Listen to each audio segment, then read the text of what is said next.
नमस्कारम, करें स्वीकार संजय पाल शौरान का।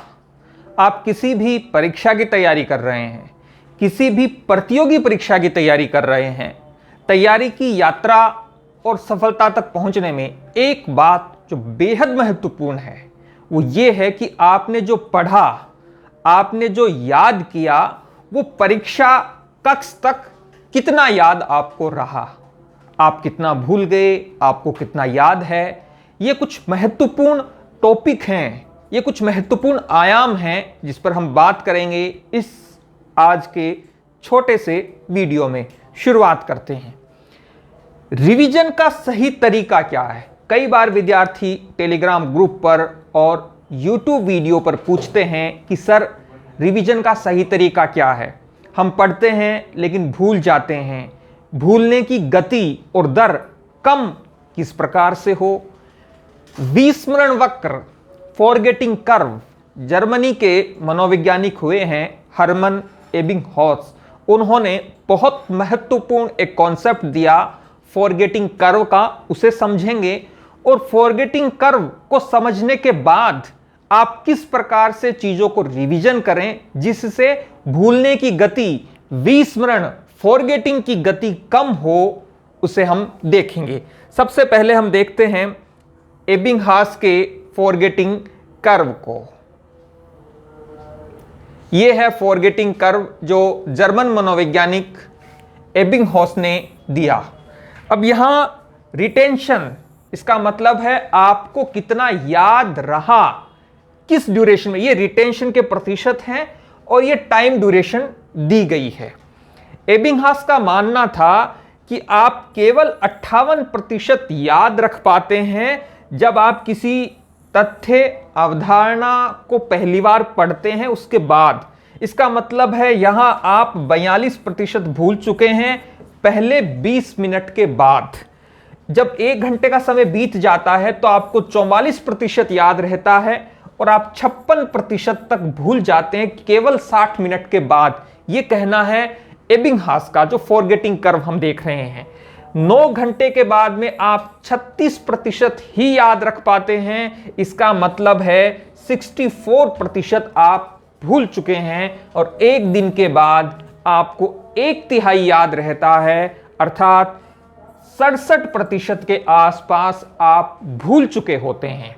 इसीलिए आपने सुना होगा आपके शिक्षकों से, गुरुजनों से और समझदार व्यक्ति से, माता पिता से, कि बार बार रिवीजन करना चाहिए। यहां हम बात करेंगे कि रिवीजन में अंतराल कितना हो, किस प्रकार से आप रिवीजन करें जिससे इस फॉरगेटिंग कर्व, और बहुत महत्वपूर्ण कॉन्सेप्ट है, एबिंगहॉस ने यह प्रयोग स्वयं पर किया।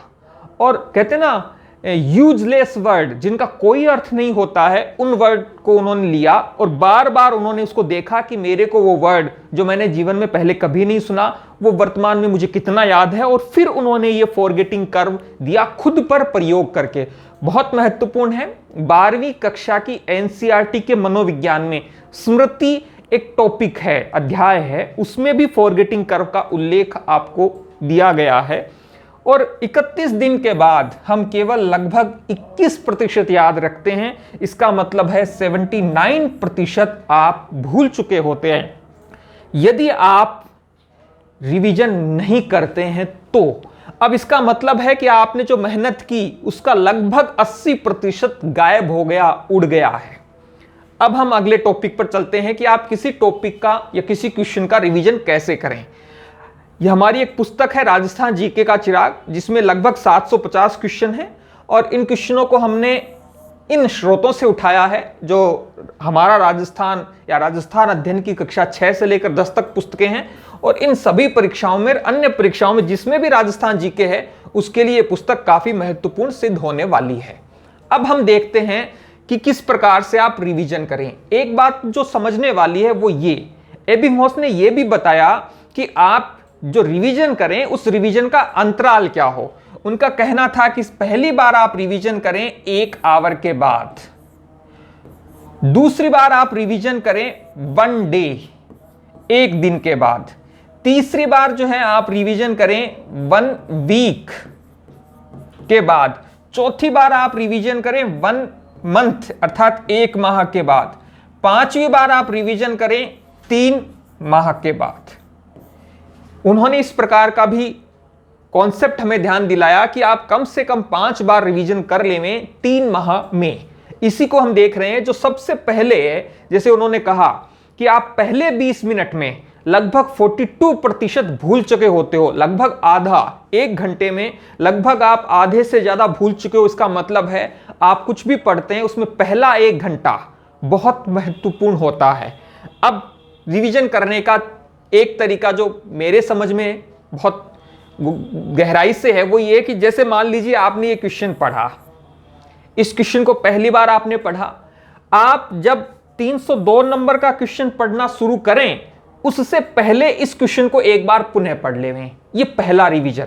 हालांकि ये रिवीजन हम प्रथम रीडिंग के लगभग 1-2 मिनट के बाद ही कर रहे हैं, और इसके पीछे मेरा लॉजिक ये है कि यदि आपने इस क्वेश्चन को यहां ऐसे लेकर द तक पढ़ा, 302 नंबर के क्वेश्चन को पढ़ने से पहले यदि आप पुनः 301 नंबर के क्वेश्चन को पढ़ लेते हैं तो इसमें से अधिकांश आपके दिमाग में उस समय याद रहने की स्थिति में होता है। इस प्रकार से आप पहली बार ये क्वेश्चन पढ़ें।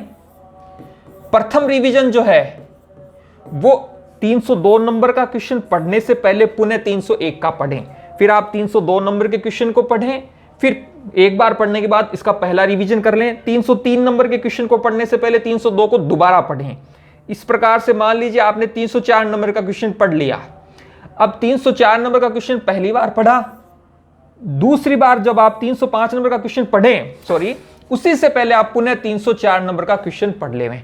और ये पेज जब पूरा कंप्लीट हो जाए, 311 नंबर का क्वेश्चन पढ़ लिया, 310 नंबर का, जब आप अगले पेज पर जाएं उससे पहले इस पेज को पुनः एक बार रिवीजन कर लें। अब आपके मन में जिज्ञासा ये होगी कि सर इस प्रकार से तो समय बहुत ज्यादा लग जाएगा। आपका कहना सही है, लेकिन इस प्रकार से आपने इस पेज को 3 बार पढ़ लिया है और लगभग 20, 30 या 40 मिनट जितना भी आपकी स्पीड है पढ़ने की, उसके आधार पर आपने इसको पढ़ लिया तो अधिकतम आपको याद रहेगा।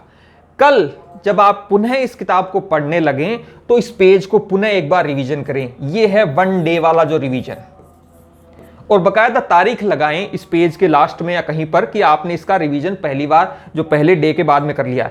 फिर जब 1 सप्ताह हो जाए, 1 सप्ताह के बाद आप पुनः इस पेज का रिवीजन करें, और 1 माह के बाद यदि आप इस प्रकार से 3-4 बार रिवीजन करते हैं तो आप जो विषय वस्तु पढ़ रहे हैं वो अधिकतम याद रहने की स्थिति में रहेगी। अब आपका एक सवाल और हो सकता है, सर ये तो क्वेश्चन आंसर हैं, यदि कोई पैराग्राफ पुस्तक हम पढ़ रहे हैं उसका हम किस प्रकार से रिवीजन करें। मान लीजिए आप पैराग्राफ पढ़ रहे हैं, ये आपकी पुस्तक है, ये इधर पेज है, इसमें कुछ ये पैराग्राफ हैं, ये पैराग्राफ है इस प्रकार से। तो आप क्या करें, इस पैराग्राफ को जब पढ़ लिया आपने तो अगला पैराग्राफ पढ़ने से पहले इस पैराग्राफ को दोबारा पढ़ें। यही मैं कह रहा था, इसको आपने 1 बार 2 बार पढ़ लिया, फिर इस पैराग्राफ को पढ़ना शुरू करें। इस तीसरे पैराग्राफ को पढ़ने से पहले इस पैराग्राफ को दोबारा पढ़ें, तीसरा पैराग्राफ पढ़ें, अगले पेज पर जाने से पहले इसको दोबारा पढ़ें, और जब ये पेज कंप्लीट हो जाए, जब आप अगले पेज पर पहुंच रहे हैं उससे पहले इस पेज को दोबारा पढ़ें, और इसके बाद में 1 दिन के बाद में आप इस पेज का 1 बार रीडिंग लगाएं, 1 सप्ताह के बाद पुनः इस पेज की रीडिंग लगाएं, या जितने भी पेज पढ़े हैं आपने, और 1 माह के बाद आप पुनः रीडिंग लगाएं। यदि आप इस प्रकार से पढ़ेंगे तो ये मान के चलिए कि जो फॉरगेटिंग कर्व है वो इस प्रकार से नहीं होगा, जबकि फॉरगेटिंग कर्व इस प्रकार से होगा। इसका मतलब है आप कम भूलेंगे। और तैयारी की यात्रा में बहुत महत्वपूर्ण है कि जो आप पढ़ें वो आपको याद हो, अच्छे से याद हो, और उसके लिए जैसे मैंने कहा रिवीजन बहुत महत्वपूर्ण है। और रिवीजन के लिए भी मैंने बता दिया है, जो सामग्री आप पढ़ लें उसको उसी समय दोबारा पढ़ें, अगले पेज पर पहुंचने से पहले उस सामग्री को दोबारा पढ़ें। कल जब आप उस किताब को खोलें उससे पहले जो पिछले दिन पढ़ा था उसको पुनः पढ़ें, 1 सप्ताह बाद पुनः रिवीजन करें, 1 महीने बाद पुनः रिवीजन करें।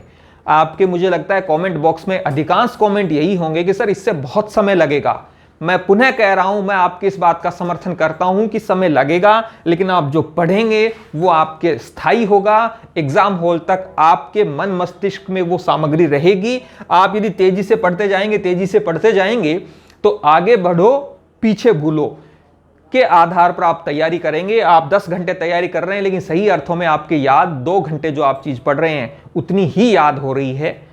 क्या आप मेरी बात से सहमत हैं? आपके कमेंट आमंत्रित हैं। आप इसी प्रकार का अन्य कोई वीडियो हमारे इस YouTube चैनल पर देखना चाहते हैं तो जरूर कमेंट बॉक्स में बताएं। धन्यवाद।